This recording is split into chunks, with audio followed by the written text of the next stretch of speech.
And Gabe, I couldn't see any Harper stuff back there. So Okay, it's so good that we're you're talking about the Alley Hazelwood because I'm not. yeah. See, all right. Well, I'll do an honorable mention. I'm not sure how much I can talk about it. Honorable So mention. Nothing wrong with an honorable mention.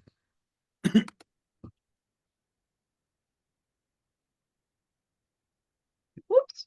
Did we lose Is a Julie? Julie frozen or am Uh-oh. I frozen? Uh-oh. Julie's frozen. Oh dear.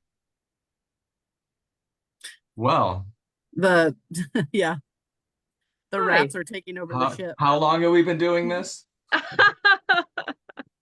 You know, Well- technical difficulties. It's never. There she honorable is. mention, Oh, wait, so- no. Honorable- Are you back, Julie? No. All right. Well, you know Okay. what? Oh, there she There is. she is. Live and in person, Julie.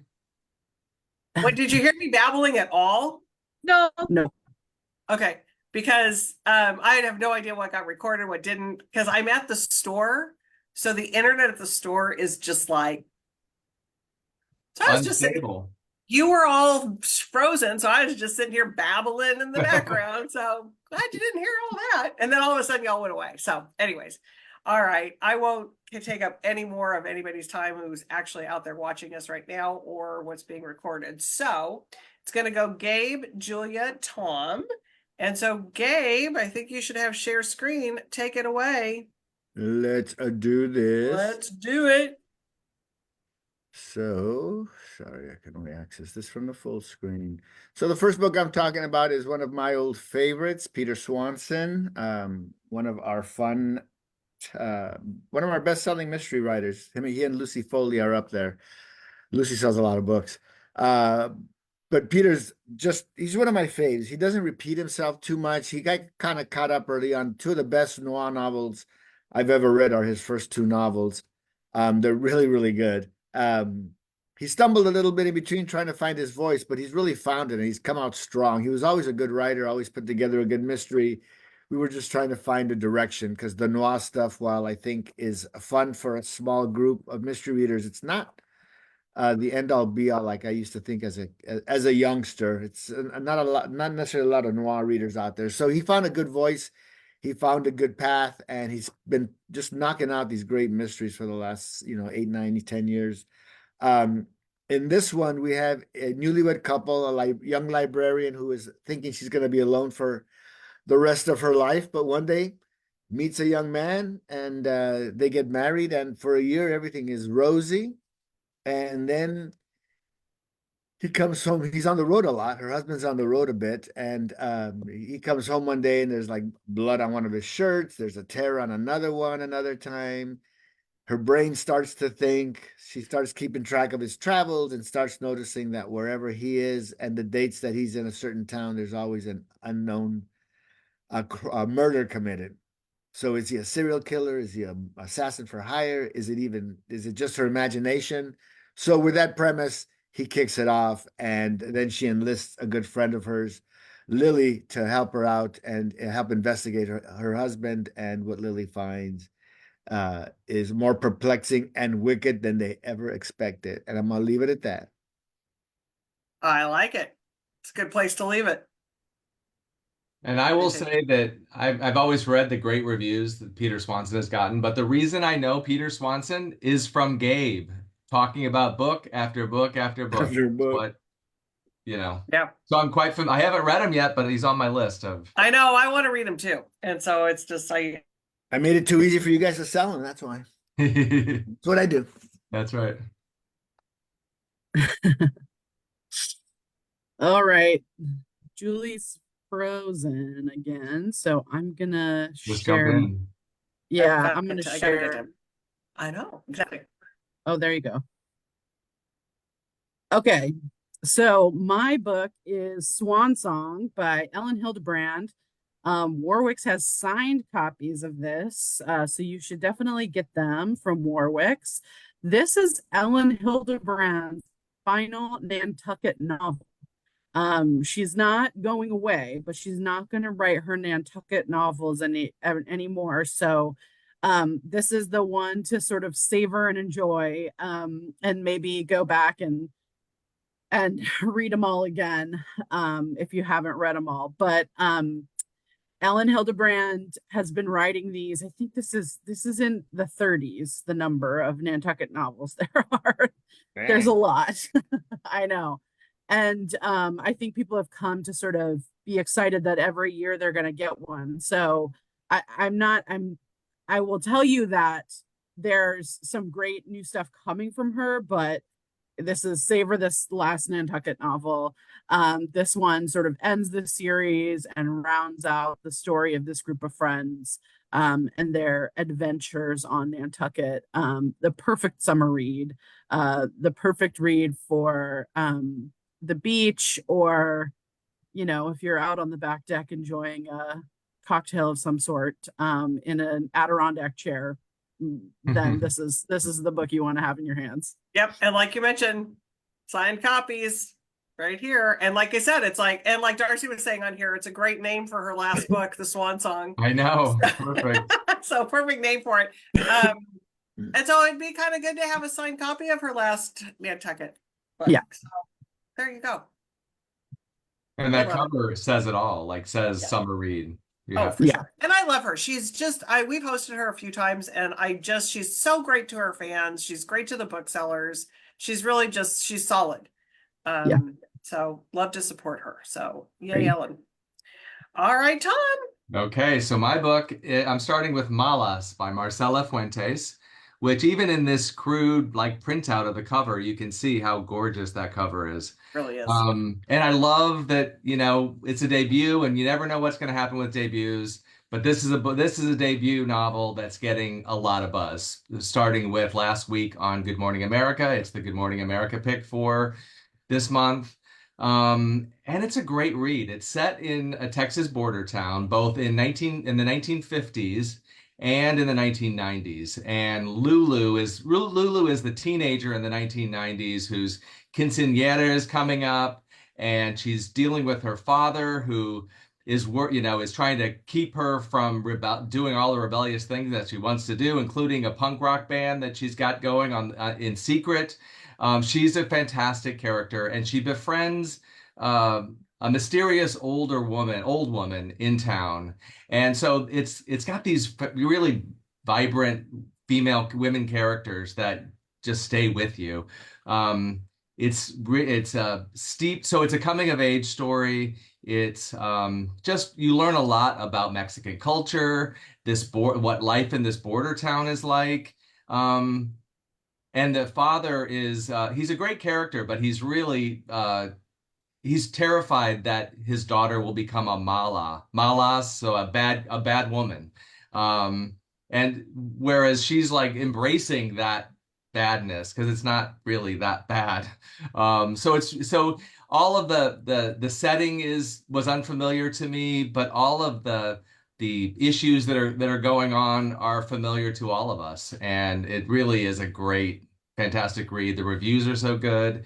PW said Fuentes is a seamless storyteller, rich in Mexican culture and fully realized characterizations, especially the defiant Lulu and the overbearing Julio, her father. So it's a book that stays with you, and I'm just so excited it's getting the attention that it deserves. So that's Malas by Marcela Fuentes. Yeah. And Who's Kim's on on to here the and she next says Malas is being recommended everywhere. Yeah. And so Dee's on here with Dee was like, you're right. And she had to get a copy. She said it That's sounded so fantastic. good. Because it's one of those books that as we're selling it, you know, we have this business is all about hope in many ways, and we have a lot of hope for this book. But until you start to see the buzz really happening as it's published, you don't believe it. You can't. Really Exactly, because you can't, because it's just too hard to predict what people are going to glom onto, and so that's the hardest thing. And she also said she just finished Table for Two, and she doesn't usually do short stories, but she thought they were great. So thanks, Kim. Awesome. Thanks, Kim. All right, Gabe, what's your second? Oh, go ahead. I was gonna say, I was on a work road trip last week, and my mom read me some of the stories from Table for Two while we were driving. I took my mom so that I didn't have to drive alone. That's so awesome. Did you enjoy them? Great. Yeah, really good. I really liked them. Yeah. Okay, Gabe, your second book, I think I really like. So what are you talking? Oh, no, you know what? Okay, I gotta tell you, one of our really great booksellers, Madeline, just finished, cannot stop talking about this book. She loves this book. Same way, every once in a while I get a late start on a book. You know, we get a lot of manuscripts to read, and they're very literally black and white. There's Right. no differentiating one from the other and the titles are what they are. It could be anything. So this is a book I kind of overlooked until we were discussing it among ourselves, and at sales conference there was some good reads from fellow booksellers. And I really like a funny book. And Rufy Thorpe is hilarious. She's got a great voice, very, very funny. She's a local Southern California writer, who oddly I'd never read or heard of, but we got a great quote from Kevin Wilson. And the story is, I'll give you the lowdown real quick. Margot is 19. Her mother is, she's a daughter of a Hooters waitress and an ex-wrestler, like a low-level wrestler, not even prime time. So she knows that her future is definitely not assured. Signs up at the local JC, has a thing with her English professor. Why is it always the English professor or the music teacher? I don't know. But It's those tweed jackets they're wearing. it's the patches. So she, of course, it's only a brief affair, but of course, just long enough for her to get pregnant at 20. So there she is trying to figure out what the heck to do with her life. A new baby coming when her father Jinx asks if he could move in because, of course, her parents aren't stable folks. So she agrees reluctantly, but you know he's got to help her out with the kids and help her up around the house.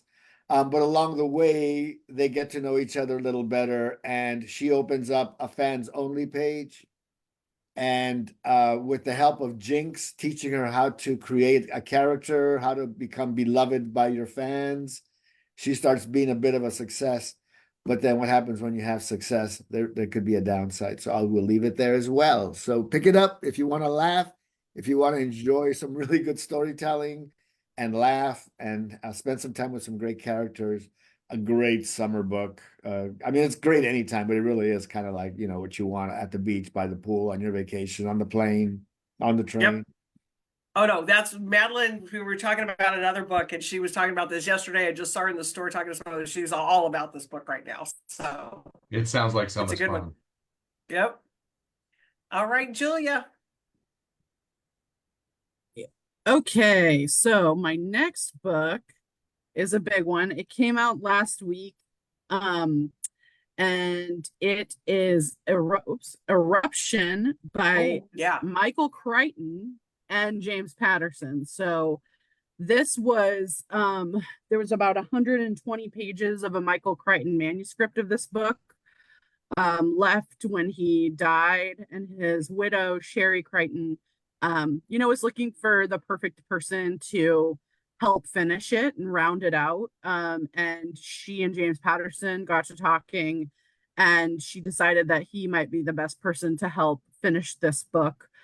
So it is one of those like Michael Crichton specials where he's talking about science, he's talking about nature and things that happen. And this one takes place in Hawaii. One of the big volcanoes is about to start erupting. And, you know, in true Michael Crichton fashion, it's not like the big, you know, natural disaster is causing enough drama. The US government has to step in and cause even more drama.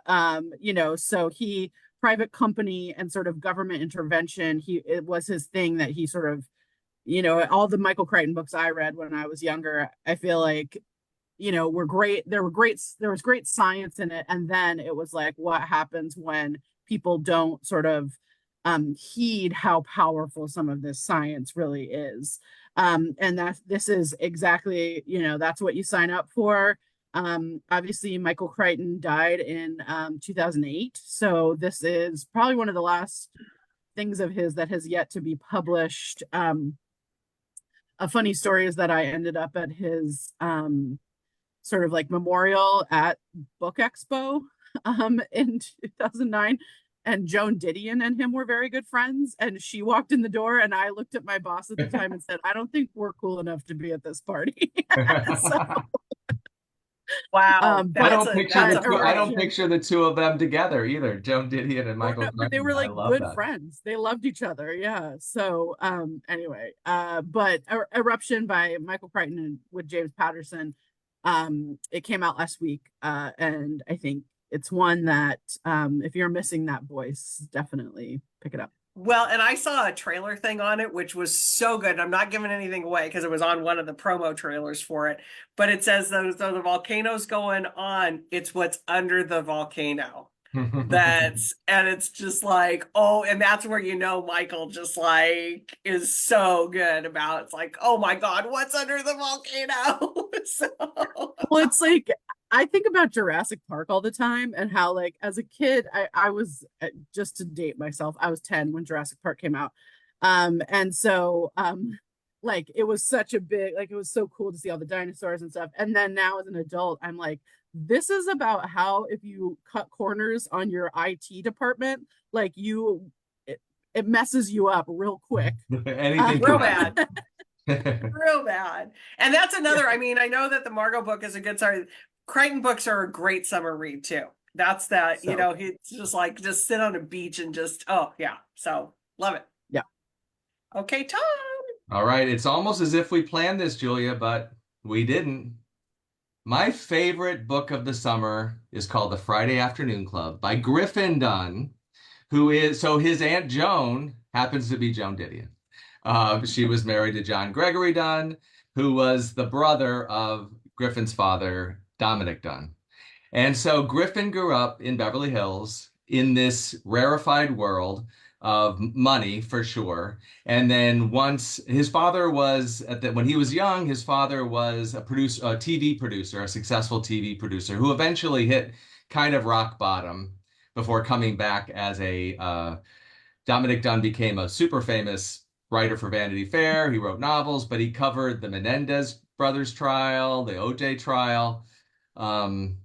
But also, so there's that going on. Meanwhile, John Gregory Dunne and Joan Didion are living in Malibu, hosting parties with Tom Wolfe for the launch party for Tom Wolfe's electric Kool-Aid acid test. You know, Janis Joplin is there. Harrison Ford when he was just a carpenter. And then, so Griffin Dunne has lived this life. He's also, I mean, hopefully we might remember him from Martin Scorsese's After Hours. He became a successful actor, but he's also had a Zelig-like life. So as a child, Sean Connery rescued him from drowning in their pool. He had all these run-ins with celebrities in Malibu. His best friend was Carrie Fisher. So when Debbie Reynolds was on Broadway in New York, and Griffin was living in New York. Debbie says to him, "My daughter wants to move to New York, and you're gonna be her roommate. I'm not having her live by herself." So they became best. So they already were friends. They became best friends. But he was there when this weird job came along to be in a Princess Leia in some weird science fiction movie, and he watched everything change for her. So the book is filled with these stories. That's the first half of the book, and they're entertaining as hell because he's a really good writer. He's not just dropping names, he's just a great storyteller. But then the book takes a necessary turn because his sister, Dominique Dunne, was murdered. And that was pre-OJ. It was one of the big Hollywood trials. And so you get to see the tragedy from the inside of the family. She was murdered by a chef at Mama's Own and her boyfriend. So he's just there for every one of these moments. So the book satisfies all kinds of itches. It's at heart, it's a really great family story, and it's a very eccentric family. I mean, Dominic Dunne is his father. His mother's really a crazy. She was the inheritor of her family created the part of a wheel that was on every train in the early part of the 20th century. So they had so much money because of the wheel that was on all these trains. But somehow he came out of this craziness completely sane, a great writer. It's just a great book. It delivers on if you're interested in Hollywood, it's there. If you're just an eccentric family memoir, it's there. True crime, unfortunately, it's there. But so entertaining. I cannot recommend it highly enough. The Friday Afternoon Club by Griffin Dunn. And then you throw in the Joan Didion piece, and he doesn't overplay that. I mean, because Joan Didion now is I'll more just get more more pop. popular than she ever has ever Right. been. And he produced, there was a movie, a Netflix documentary about Joan that he made that's really good. But he doesn't but this picture too. Look at this picture. Such Does a this great not picture. capture this kind of family in the 1970s? I mean, it's perfect. So It's anyway, so good. if you ever enjoyed a good Vanity Fair article, this is a big Vanity Fair article. So good. So Dee's on here, and she said that Griffin was on Sunday morning CBS. So he was Yes, setting up a the really book. good So, interview. Yeah. so if you want, because I always tape Sunday morning because I never have time to watch it. So I always go back. So I'll be looking at that. And Margaret's on here saying she is so in for this book, and so is Darcy. So got some people already for it. Excellent. My question to you guys before we go to lightning round, is Murder of Mr. Ma any one of yours? The Murder of Mr. Ma, I think it came out in April. Okay, Darcy was on here talking about because Nancy really liked it too, and I can't remember who the publisher is on it. So, anywho, moving on. But Darcy's on here saying it was a good audiobook, so we'll have to look at that one. All right, so Gabe, lightning round. Well, before we go to, well, I'll do it after. Never mind. I mean, you can do it now. Nah, I'll do it after. I might outshine you, and then there'll be people will be. I know. I'll do it after Might. Tom. Ouch. Ouch. Ouch. All right, you gotta find a new whipping boy. You gotta get you a new whipping boy. I won't miss that. So traveling by Ann Powers. I was discussing this book because I am like young end of the generation that was Joni Mitchell fans initially. So I am on the young end of that. Listen to her music. I grew up with it. It's in my, part of the chronicling of my life are the Joni Mitchell songs. But she's such an important performer. She's such an important artist. She's such a unique artist that I felt I had to talk about it. And then what Ann Power does in this bio is also really interesting because she inserts herself into this bio a little more than normal biographers would, which gives this, and it's more musings on Joni Mitchell and her life. But she covers her from her childhood in Canada. Apparently she had polio. She came out west. I am an LA kid. That is the best city in the world is Los Angeles, as far as I'm concerned. And she's a big part of LA history. That group that she ran around with in the 60s and 70s, very influential and colorful people that really, created that canvas that was Laurel Canyon and the Strip and the whiskey and all the clubs. It was a very vibrant time, and she was part of it. So as far as Southern California history, she's an important personage. Her body of work speaks for itself. She had a really big stroke in 2000 or something in 2015 that really messed her up, and she fought back, and she's been up and around a little bit. I think she's doing some performing. I know she's doing some performing.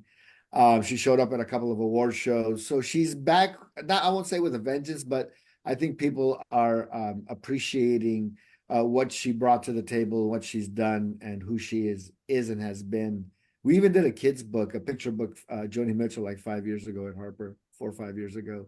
That's continues to sell quite nicely. So I think she's definitely someone who merits talking about. And as I said, Ann Powers is an NPR reporter. She's a journalist, and she's got a really keen eye. And I like I said, she does part of what makes this more interesting bio is her musings on what she's on her the character that she's writing about. So it's a little bit of a twist on the ever-changing literary landscape. I No, love she is. Yeah, go I ahead. love Ann Powers too. Ann Powers is a fantastic writer. I read her. I mean, she's just a great music critic that I She's really always love. And I didn't know she had a book coming, but this is fantastic. And Joni Yeah. Mitchell, yeah, I've seen her on who did she do it with? I think she did it with, was it Katie Lang or Brandy no, Brandy Carlisle. Brandy Carlisle, that's who it was. Oh, it was so good.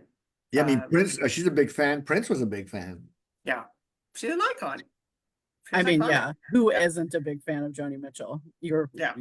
But it But, really is. It really. yeah. I was just gonna say it really is like she's getting her due finally, which Right, seemed that way. took too long to come. But But Gabe, to your point, I'm on the younger end too of hers, but I have some great memories of driving. I had a little convertible car when I was a teenager, and that thing was top down, Joni Exactly. Mitchell blaring. It was awesome.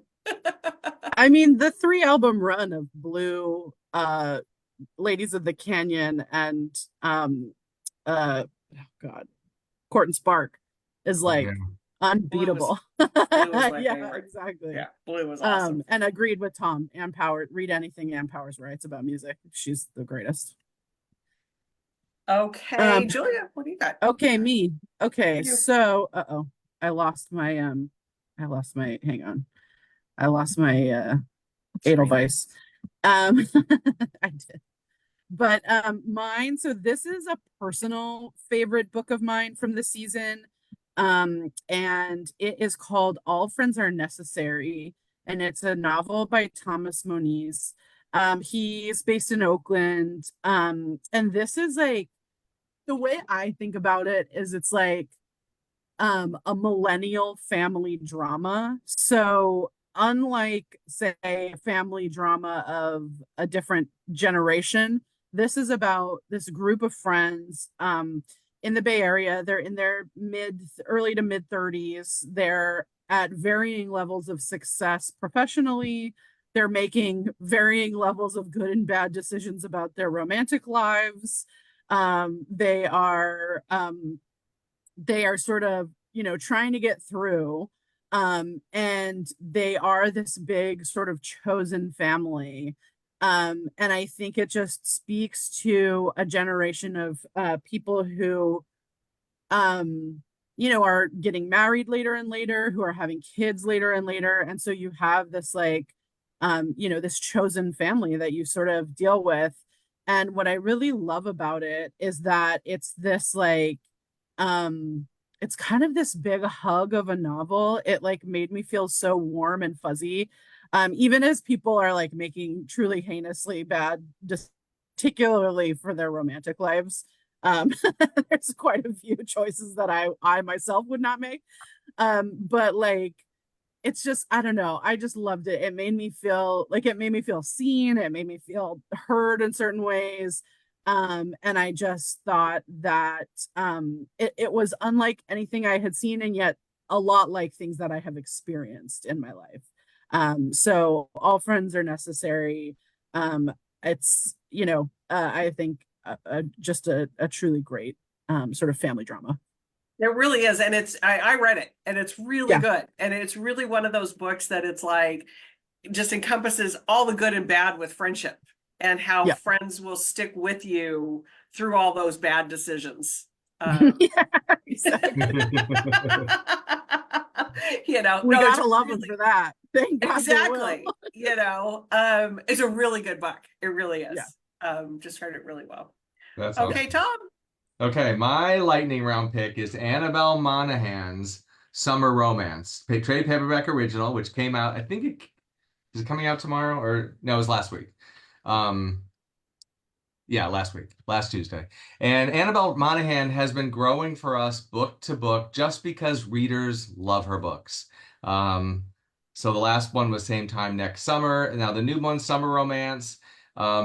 She describes the summer romance as a love affair with no reality check, and that can only work, right? It always does, summer romance. So it's about the main character is Allie, who has gone through, her life is a mess. Her mom died, her husband left her, she's single mom with a dog, and then her dog pees on Ethan, and then their eyes meet, and suddenly she's starting to think maybe a summer romance is a good idea. So this is, if you like, Carly Fortune, that kind of book, it's going to be a perfect summer read. And like I say, with each book, her fans grow because each one is telling someone else to read her.